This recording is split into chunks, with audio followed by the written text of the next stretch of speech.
for the introduction. Hi everyone, my name is Xinyu Chen. I'm a third-year PhD student from UC San Diego. Today I'm glad to be here to present our work, You Only Render Once, Enhancing Energy and Computational Efficiency of Mobile Virtual Reality. This is a collaborative work between UC San Diego and the University of Colorado, Denver.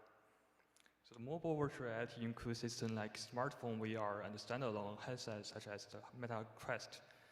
This mobile device can create a 3D virtual environment that provides immersive experience. In the past few years, the number of mobile VR users has gone quickly. Now almost 3 times more than PC VR user. However, mobile VR still faces big challenges, especially in rendering. Rendering VR content requires a lot of computing power. It can take almost twice as much as rendering a normal 2D video. Normal mobile VR can only last like 2 to 3 hours of usage. So this put a heavy load on mobile device and limits the experience. So most traditional optimization method mainly focus on reducing the complexity of the rendering content, but it often comes with a cost. It can lower the graphic quality and hurt the visual details. There is an example when a PC game is ported to the mobile, the model details, textures, and visual effects are usually greatly reduced. But this trade-off helps us the game to run more smoothly, but it also lowers the visual quality. So one major source of the computation in VR is that each frame needs to be rendered twice, so basically once per eye. But if you look closely, most of the content, such as the pixel colors, is almost the same between 2 eyes, but only some slight difference to create a sense of depth. So the natural question is that, can we avoid rendering twice and save all that computation? To dig into this, we can first take a look at how a single frame is rendered. First, the mobile app will provide the same information to the render. This includes some 3D mesh of the objects, the textures, material, lighting, and maybe some other post-processing effects. Then the render iterates through all the objects, basically all the triangles, and draws them on the screen.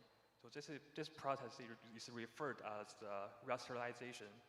During this rasterization step, the depth information is also calculated automatically because it will help to decide which pixel colors should appear in the front. Finally, the render outputs the color frame along with other information such as depth map and the surface normal. Here is an example of the depth map and the color map. This can be directly obtained from the G buffer, which is a part of the rendering output in most modern game engines. So here we propose you only render once for VR rendering, or simply Euro. Unlike conventional methods that render 2 images per frame, Euro only render once, and then it can quickly predict the image for both sides. It's making it much more suitable for mobile VR. And it is important to know that this is a completely different task from the novel view synthesis. Those methods focus more on visual quality and usually rely on neural network or without considering the real-time performance or computational cost. Our method is based on reprojection. So this idea is somewhat similar to how LiDAR or depth camera generates the point cloud. But here we optimize it specifically for fast and efficient rendering on mobile device.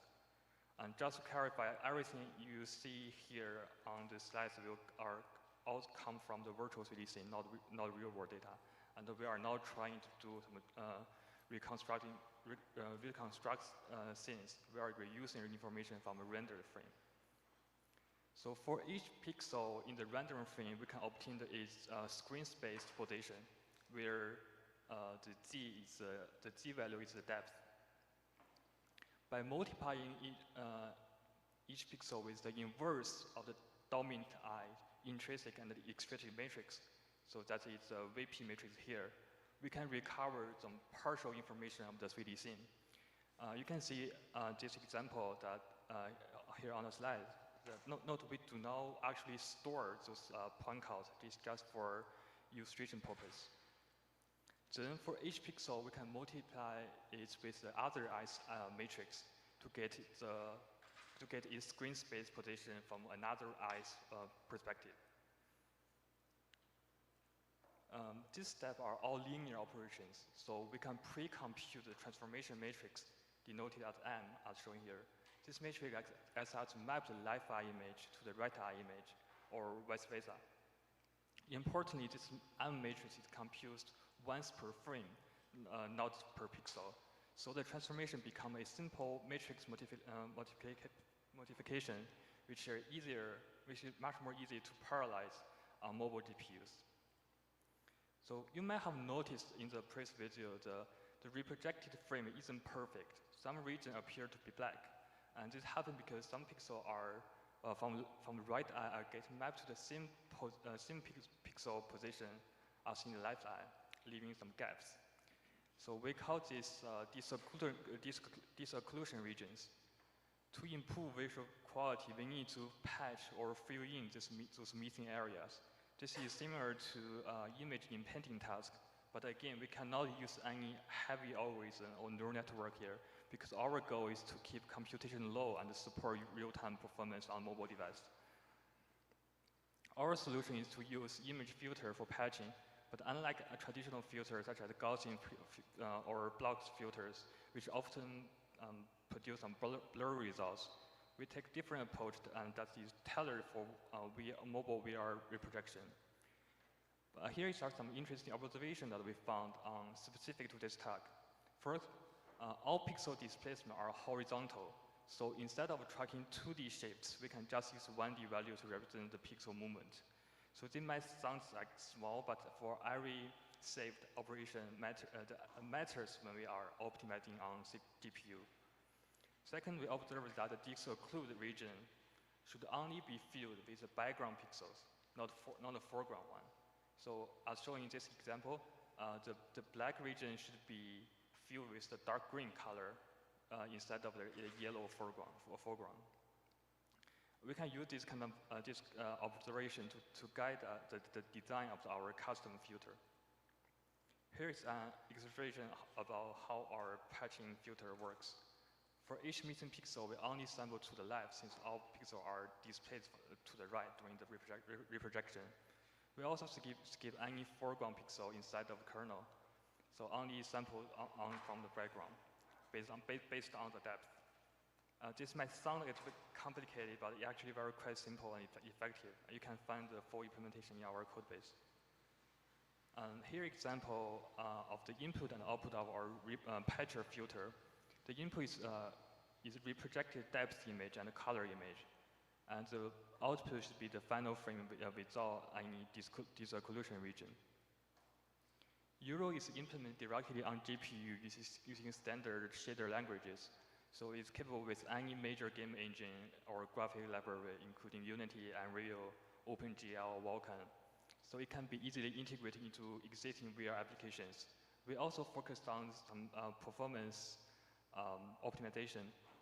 So this pipeline uses half-precision floating-point operation, and we carefully reduce any expensive memory access to maximize the speed on the mobile GPUs. So how do we actually make sure the algorithm work in practice? So we evaluate Euro from different perspectives because VR content can be very allowed in terms of scene complexity and artistic styles. To do this, we create 8 diverse virtual scenes for testing. As you can see here, they cover a wide range of styles.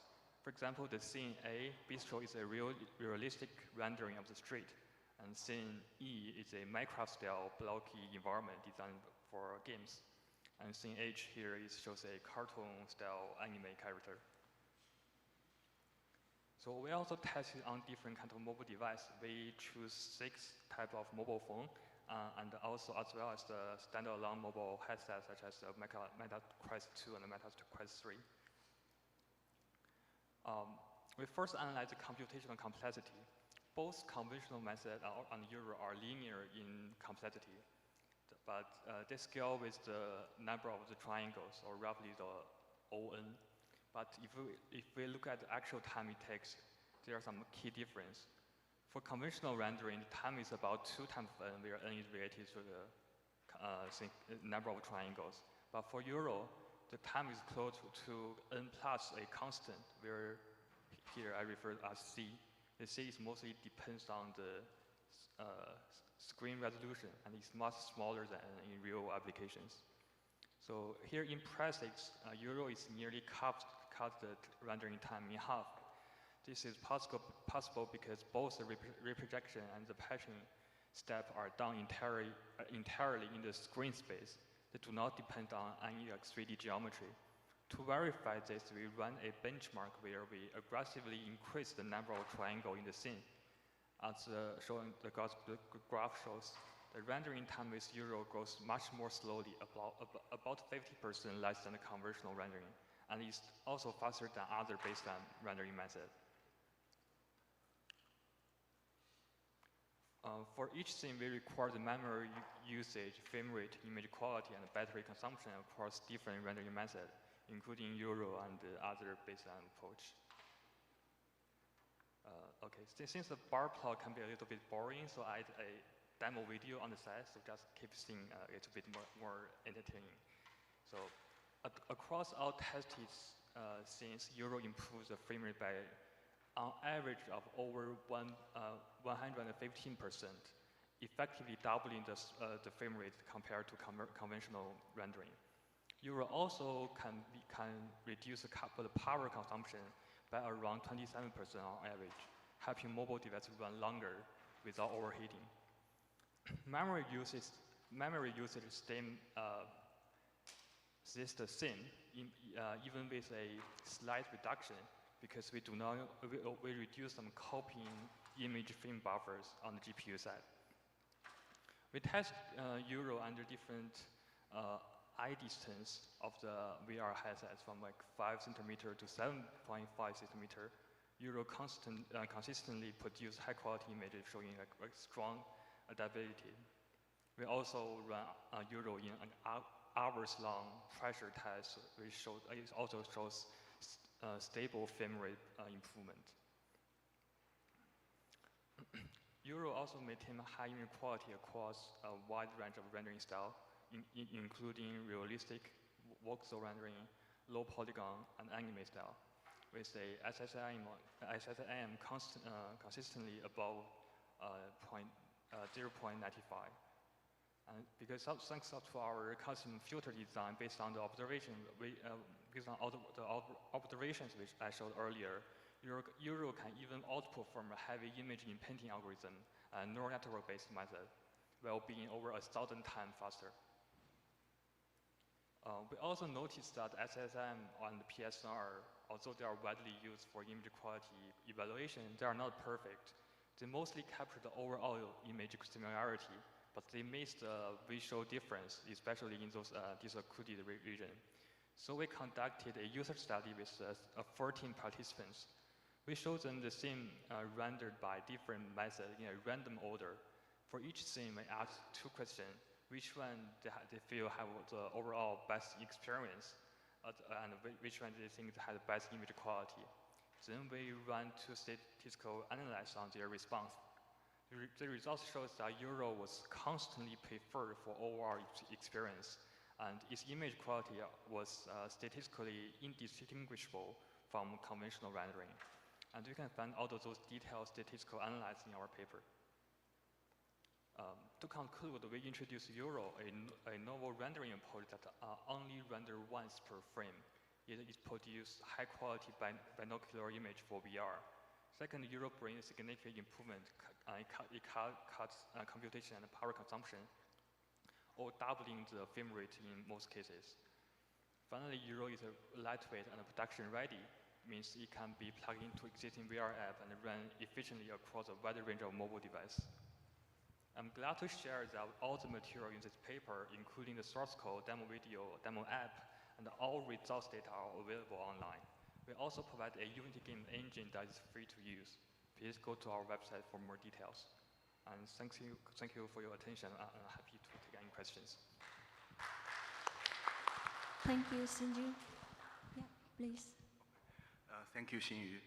I'm Jing Li from Michigan State University. I think this is actually a very important topic. However, one thing that I found out that is you are rendering one frame with the input of one dominant frame. So there means there could be like a time difference in terms of the two frame. No, there is no. I mean, one frame is the output of the other frame, right? You Yes. did some transformation. Yeah. I mean, for human eyes, a slight like temporal difference can cause some dizziness. That's the thing that I'm concerned. Yeah. Yeah, sure. Because the rasterization currently use double buffer rendering, so they will render the next frame completely before showing it on the headset. So we're actually rendering two frames and switching to buffers. So there is no latency in those. So two eyes will see the Yes. same situation at the same time. Okay, even though one is the after effect of the others. Yes, and we can achieve more than 120 frames per second. Okay, and what's your improvement in terms of the latency? I mean, theoretical limits will be like because you just use one frame will be just 2x, right? Yeah. Okay, how close are you? We actually we found that our improvement is actually beyond those theoretical How is that possible? Because we just we actually debug into this. We found out when the mobile app are rendering 2i, there are a lot of memory copying or image buffer copying. So if we only render one eye, we can avoid this buffer copying, so it can save us more time. Okay, thank you. Hope to see more of your work. Okay. Thank you. Thank you so much.